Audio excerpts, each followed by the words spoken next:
All right, everyone. So sorry about that. We're back.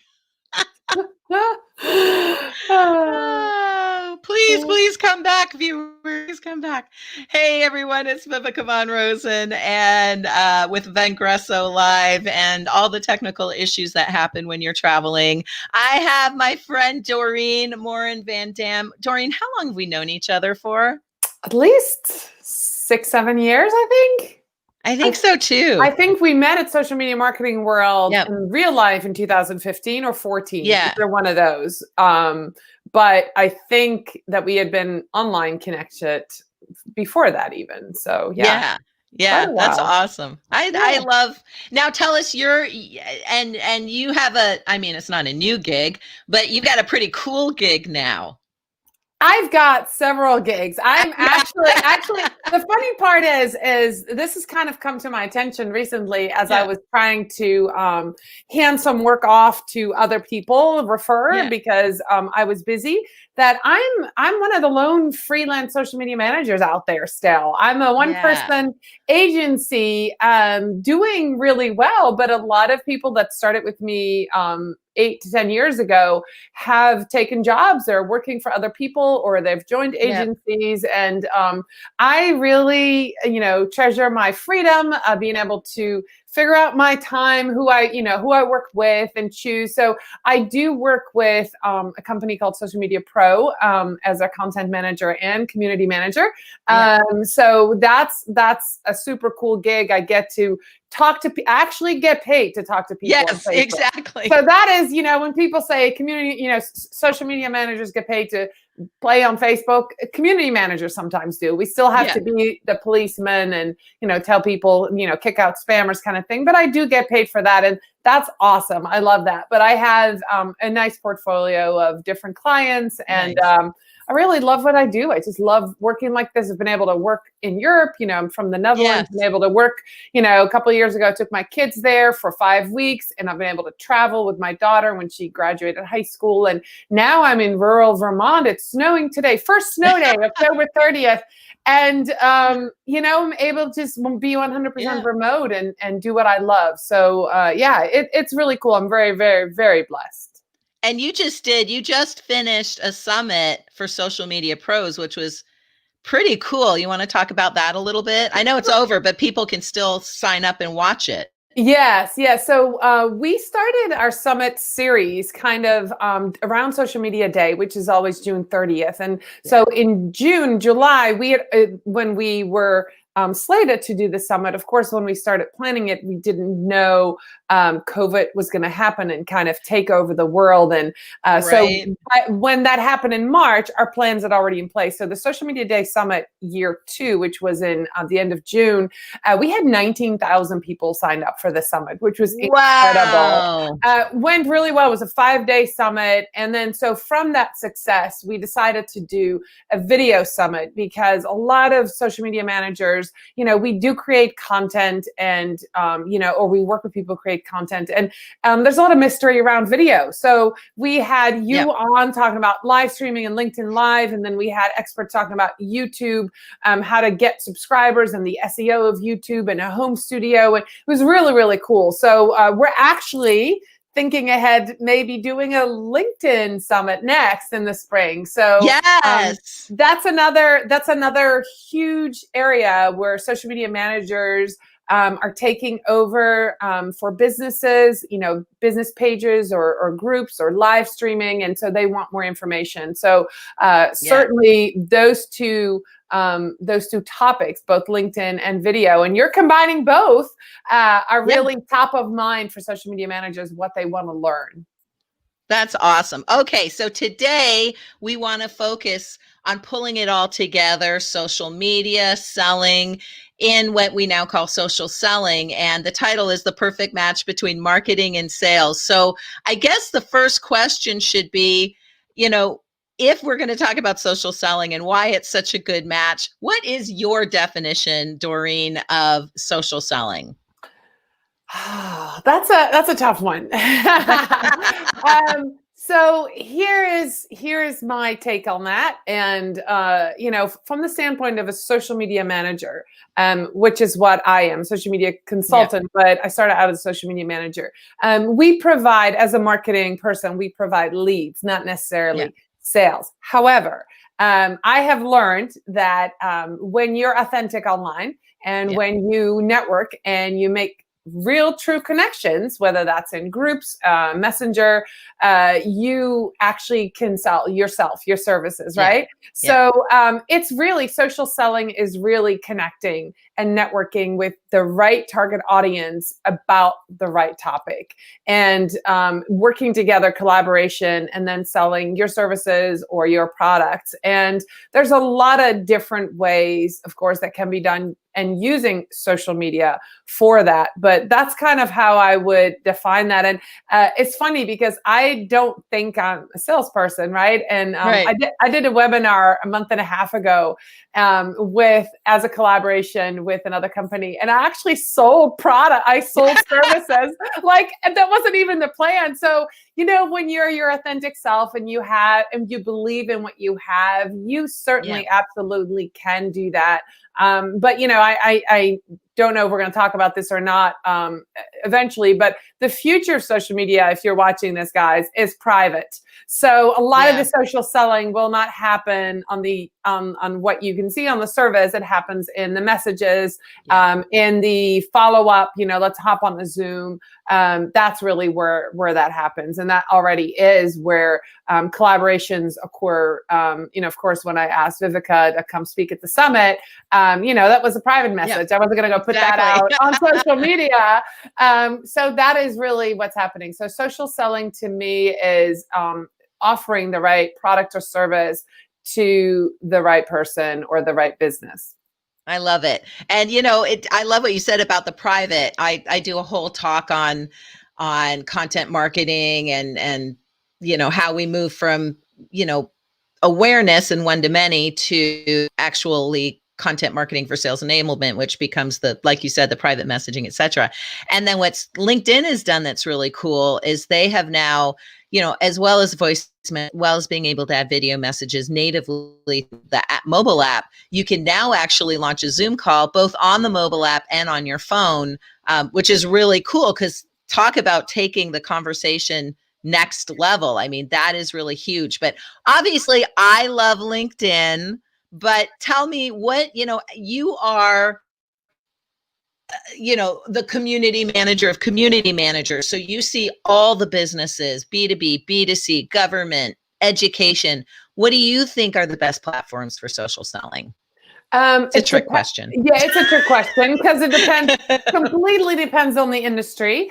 Right now I work, if you work with a client that sells products, Pinterest is great. Pinterest drives tons of traffic. You can drive traffic to blogs, to actually products. So you can actually do that kind of selling on Pinterest, Facebook shops. You can set up web stores, but the act of selling, you can sell if you have the swipe up feature on Instagram, you can sell there. Honestly, any platform where your audience is, you can do that. The biggest thing to remember is that when you're using social media for selling, you're on rented property, right? So you really want to make that connection, and then you really want to move your prospects where you're actually going to do the selling. So to your email list or to your website and get them there, because that's where, usually you make that sale, not right on social media. Although that is happening if you run Facebook ads, people can click right through. For an example,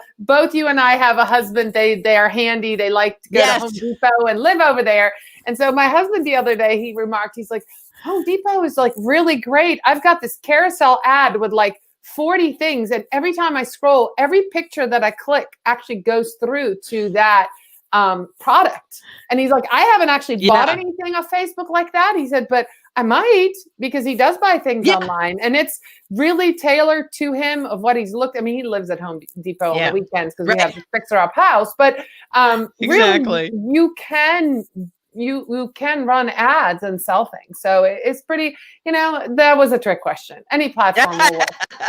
And it depends not only your industry, but where your audience is. So, I might be on, I'm not, but let's just pretend I was on Pinterest all day long because I like hairstyles or whatever. I know I'm totally overgeneralizing here, but if my B2B audience is on LinkedIn, it doesn't matter where I'm comfortable. I need to be where my audience is. And I love what you said about Facebook and carousel ads, like for B2C and B2B, it's so powerful. And of course, you can do carousel posts on LinkedIn, but they're not going to drive traffic. So I love what you said. And so those of you listening, make sure that you're on the platforms that your audience is on, not just necessarily where you're comfortable. So you spoke about those carousel ads. What types of mediums work best for social selling that you found? It really, again, I love video. If you can touch on the pain point of somebody, say you have a product, you touch on the pain point of why somebody needs that product, and you show actual humans using that product and show how it works and solve the issue. For example, I'll use this as an example. I have a client in the security industry, and the Ring camera videos do super well because they show a Ring camera, focus on the porch, and there's a package thief, and we're all ordering stuff online, right? God, right? Yeah, right. Yes. So for that product, for the Ring camera, videos can show so much more than an image, and you can show the reason why somebody would need a Ring camera. Because there's package thieves around. We're all ordering stuff online during this pandemic, during the holiday season. And so you should have this camera because then you can prevent or at least see what's happening when you're not home. So that's great, using video and showing what happens if you don't have it, and then show what happens when you do have it. So you can, I think video is really powerful. It doesn't have to be necessarily like an actual a video. Just means that it's moving, but it could be a series of images as well. So different types of video. But the best advice I would give there from the standpoint of content marketing is that you should test everything. You should test a carousel, you should test a still image, you should test an animated image, you just test short videos, long videos, stories. Infographics can actually help you sell. So it really, for industries, B2C, B2B, really test to see what your specific audience reacts to and engages with, because that's really what you want. You want them to, every piece of content that you put out there, you want a reaction, right? You want either a like, a share, or a comment.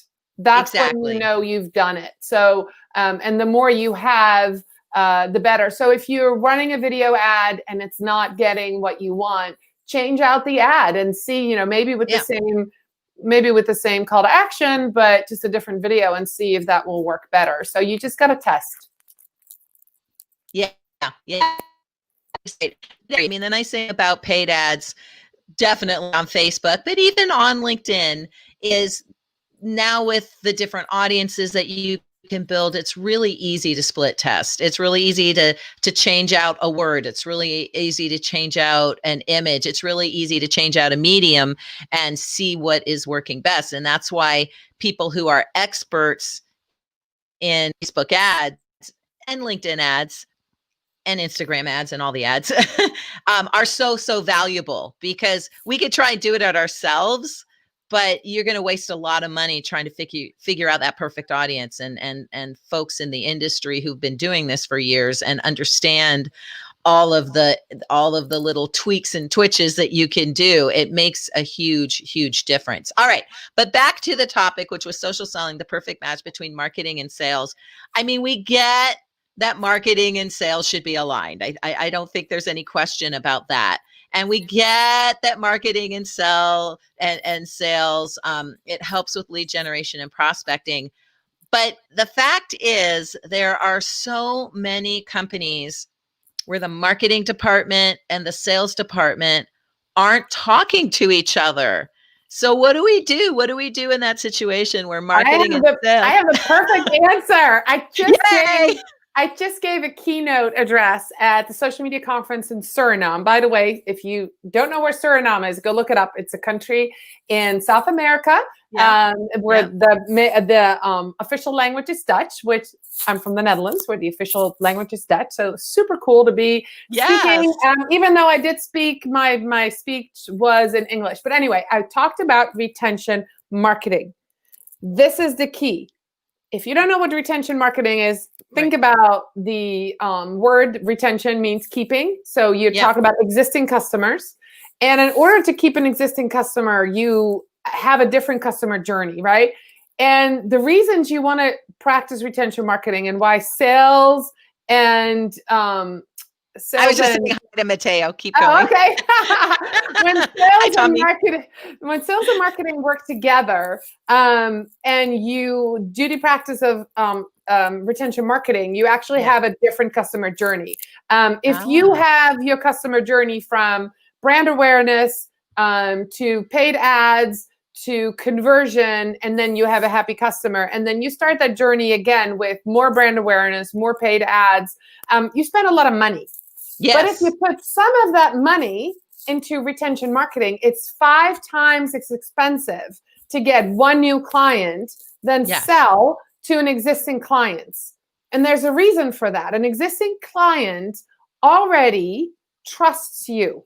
They are 60 to 70% more likely to buy from you. So for example, this is the example I used in my talk, right? So I want to sell this pen. I'm going to go to a cold audience. I have to talk to 100 people, cold people, to maybe sell 5 to 20 of these pens. They don't know who I am. They don't know my company. I can tell them all about the benefits of this pen, but statistics will say I will sell 5 to 20 of these. But if I've sold this 100 times, I go back to those 100 people that now have this pen, and I go now say, I have this pen, which is orange. It's better. It writes orange. It's awesome. You already trust me. I'm going to sell 60 to 70 of these to those 100 people. So it's much cheaper to sell the second pen than the first one. That's retention marketing. The other piece to that is when you are selling to an existing customer, they are 67%. They are willing to spend 67% more money on you. And the example I use there is as a runner, as a marathon runner, I am very brand conscious. There's one brand that I buy the shoes from. I love them. I trust them. They provide excellent customer service. So then when I need new shorts, I need a new pair of a running shirt or a hat, I go back to that same brand because I know them, like them, trust them. I know they have good customer service. They have good quality. So I'm spending a lot more money there. So this is why marketing and sales, it's all about money, need to work together, because retention marketing can really grow your business. And if you're not focusing on retention marketing, you're leaving a ton of money on the table. So it's all about money. So how do you get them around the table? Revenue. Yeah. Right. Revenue. Right? And the tool to use is your CRM. Instead of customer relationship management system, think about it as customer retention management software, and eventually customer revenue management software. Yeah. So the R can be, instead of relationship, needs to be about revenue and about retention. And once you start working together, because here's the thing, if marketing doesn't know what the salesperson just sold and how successful they were and the words they used or the presentation they used, how can marketing then enforce that online, right? Because you want to have the same message. You want to be so if somebody talk to a salesperson, they sell the orange pen and they go to social media, but all they see there is this one. They're like, I just bought this orange one. Why aren't they talking about this? What's about that? So you want to have the same message. You want to have a weekly meeting. You want to know what sales people are seeing because they're actually the ones talking to the customers, right? Yes. In person, while the social media people and the marketers are talking to people online. And you want to make sure that message is the same. So weekly meetings, use the system together, the CRM together, both have access to it, weekly meetings, talk about what's top of mind. What do you hear in marketing? What do you hear in sales? How can we merge them? Can we set up campaigns that do retention marketing that, market to the existing customer? It's cheaper. We can sell more things, all of those pieces together. But yeah, if they don't talk to each other, the starting point could be that CRM. So I love all of this. And let's unpack it a little bit more. And can you talk, choose a client that you're allowed to talk about, but can you talk about where you have actually helped a client or a company put this into place, where you were able to marry, or at least, if not marry, at least get into the same marketing and sales, where you were able to turn their CRM into a customer retention and a customer revenue management system? Share that a little bit. And while I'm giving you a minute or two to think about that, hello to Adam, hello to Tanmoy, hello to Paul, hello to Shaheen, hello to, let's see, we had some other folks in here. Mateo, my friend Mateo, who was at my last inbound that was Deb, obviously in LA. Hello to all you folks. And so again, the question right now for Doreen is, give us an example. Tell us how you did that, how you married sales and marketing, and how it turned CRM into customer retention and revenue management. Okay, so the first thing I have to tell you is that there's a lot of theory there, and there's very little putting it in action on my part, because I work with a lot of smaller companies. But I do have an example. And I think the biggest example that I already kind of shared is that having weekly meetings. So when we have our meetings, we have a shared call agenda. And we talk about not just what's happening this week, but in August, we were telling them, Black Friday is coming. What are you wanting to put out for sale? This is a company that sells products, and they were part of Prime Day. And even though Prime Day is supposed to be in July, that was moved. So we constantly kept talking to them and saying, we need to know what will be on sale on Prime Day so we can create the assets, and then we can create buzz online. So it's really important to have that system together. Now, the examples that I see online that I think companies that are doing a good job, for example, is Knox Gear, which is a company that I order their light up vests that you can wear when you run, and your dogs can wear them, right? So they have an incredible I thought you brand. said beer. No, gear, Knox Gear. Gear. So it's a vest that you wear when you run in the dark. I'm in Vermont, and I run at 5:30 in the morning, and it's pitch dark. So I have a headlight and I have a vest on, so I don't, honestly, it's for me to see the road, but for that, stray car to see me as well, and for the animals to come and get me, because there's bear. But anyway, they do a really good job, because I go to the website. They obviously have a pixel. So I went in the first time, I looked at been served an ad, because I'm a runner. I then went on the website, looked at that, went to Facebook. There was the ad. They had videos. I clicked back to the website. There was all kinds of user experiences. Then I got an email because I signed up to get a code.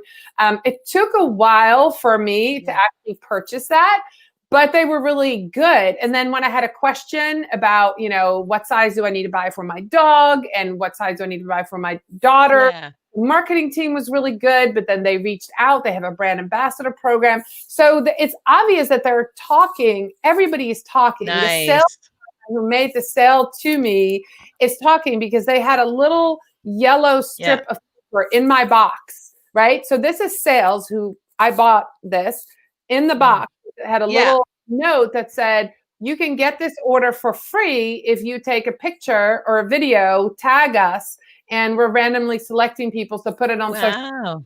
So that's an example of a retention marketing campaign, right? So I love it. Yes. Paper ready for when my daughter and I go out. We're going to run, take some pictures, put it to social media. But that's the sales team working with the marketing team. That's a retention marketing technique. So I think that would probably be a good example out there. But yeah, they have to know that and I just bought my second, it was my second purchase. So for them, I should be in the loyal customer CRM at this point, right? The first time you make a purchase, you're in the first time, but now I've bought a second purchase a year later. Now I should be in the loyal. Eventually, I hope to be in the brand ambassador line where maybe I get some free products and I can, help them promote. But they really should move me through their CRM. Yes. Yeah, no, 100%. And I love that for everyone listening right now. Think about what you can do, because not only is that a great example of aligning marketing and sales, you've what they've done with take a picture of this and you might get it for free. Now you've got craft marketing content, right? You've got all of and of course you see it all the time on Instagram, not so much on LinkedIn, but you see it all the time on Facebook and Instagram where they run these campaigns. But I love that. I think that's a great idea. And thank you for the example of then how you move from a single time to a multi-purchaser to a loyal customer, et cetera. And it would be interesting to see on how they continue to nurture. What bothers me is when you have companies, and we all, they're usually phone companies, and instead of rewarding their 10, 20, 30-year customers, they give all the good stuff to the new folks. And I just had a little spat myself with Apple, who, I've spent tens of thousands of dollars with Apple, and one of the cords broke for my brand new, had it less than a month MacBook Air, and they won't replace a $20 cord. They're like, you can drive an hour. We'll take a look at it. We'll decide if it's our fault or your fault. And then we'll decide whether we're going to credit, give you the cord or not for free. And I'm thinking to myself, tens of thousands of dollars. And they have pissed me off so much right now that I'm actually looking at PCs, which means I'm not going to have an iPhone either. I probably won't. But still, I mean, it's like, it takes so little. And you mentioned this at the very beginning of the show. Spend the time and the effort on retaining your current customers, reward them, and then it doesn't become just a plain old numbers game trying to get new folks in at a super cheap deal.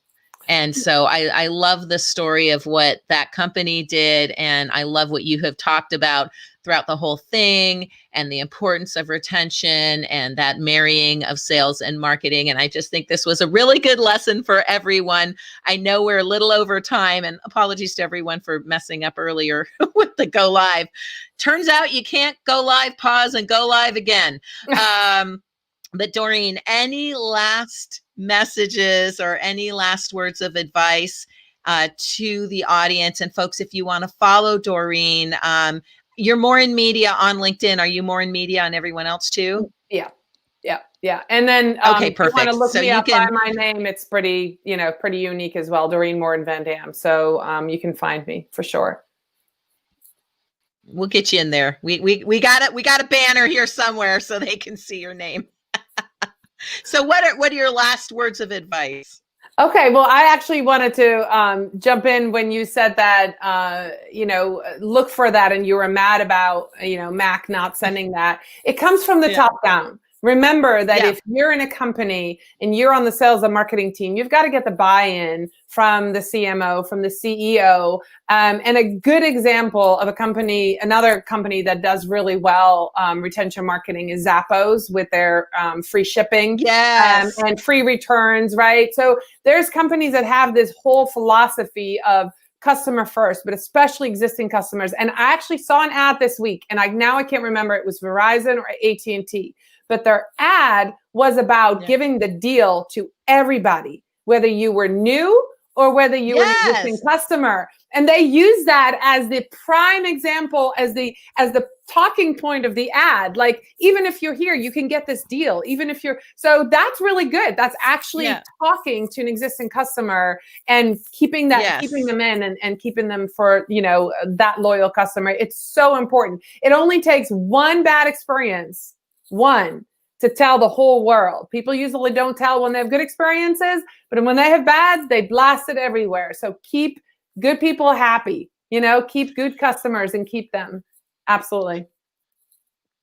That was the last thing I said in chat is like, well, if you're not going to help me, I'm about to take this to the socials. Click. And I immediately went to Facebook, LinkedIn, and Twitter, and @mentioned Apple. Oh, You don't my know who goodness. you're messing with. No, they have no idea. Right? It's like the pretty woman. Actually, someone shared that pretty woman meme.